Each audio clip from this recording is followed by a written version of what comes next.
so powerful, so everything, that we'll never have to use it, but nobody's going to mess with us. With that being said, we have to do something about ISIS. I was against going into Iraq, and very publicly against it, because you destabilize the Middle East.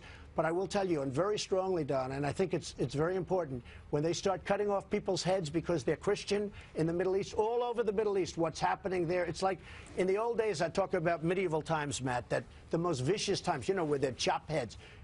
We are right now living in the most vicious times that anybody. They drown people in a cage. They chop off the heads.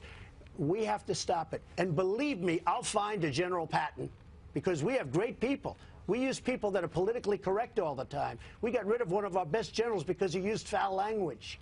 And that's, you know, as to the other question, so important. We will stop ISIS. And by the way, if Russia wants to go into Syria and bomb the hell out of ISIS, I'm sort of okay with that. Well, wait a second, but let me ask you that. You're saying no one will be tougher against ISIS than I'll be. I'll hit them so hard it'll make their head spin. But you're also saying, well, you know what, if Vladimir Putin wants to fight him, well, that's okay with me. If he wants to fight him, and if he wants to... Look, we've spent $2 trillion in Iraq, thousands of lives, wounded warriors who I love all over the place, when you get down to Iraq. You look at Afghanistan, you look at all the money, we're spending trillions of dollars. We have to rebuild our country. If Putin wants to go and drop bombs on ISIS, I'm okay with it. But we have to do it too. We have to kill ISIS. Now, I said keep the oil. We shouldn't have gone into Iraq, but we got out the wrong way. When we left Iraq, I said keep the oil. You know who has the oil right now?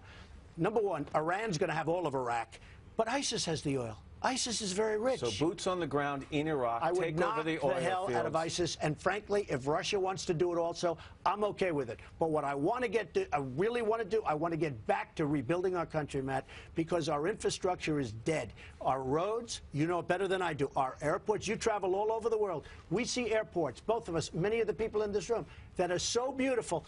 Our airports are defunct. Let me ask the room, how many people here, by your applause, would be in favor of large numbers of American forces back in Iraq to take over the oil fields to bring that money back to this country?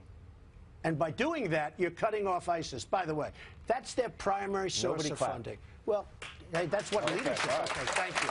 Thank you. Because I tell you, I do get a good response to that. By doing that, number one, you're cutting off their primary source of funds. ISIS is very rich. They're making $1 million every 2 or 3 hours, they say. You know, they make it from the oil. We should have kept the oil. I said, when we leave Iraq, keep the oil. Willie. And you wouldn't have ISIS if that happened. More foreign policy, different part of the world. This is Maura Wentworth, 43-year-old, 2 kids, veterinary technician, a registered Republican, undecided. Good morning, Mr. Trump. In terms of foreign policy, what would you do about Russia? Well, Russia is a very interesting case. We have somebody that has no respect for our president whatsoever. He laughs at our president. He does things that he wants to do, whether it's in Syria, the Ukraine, anywhere you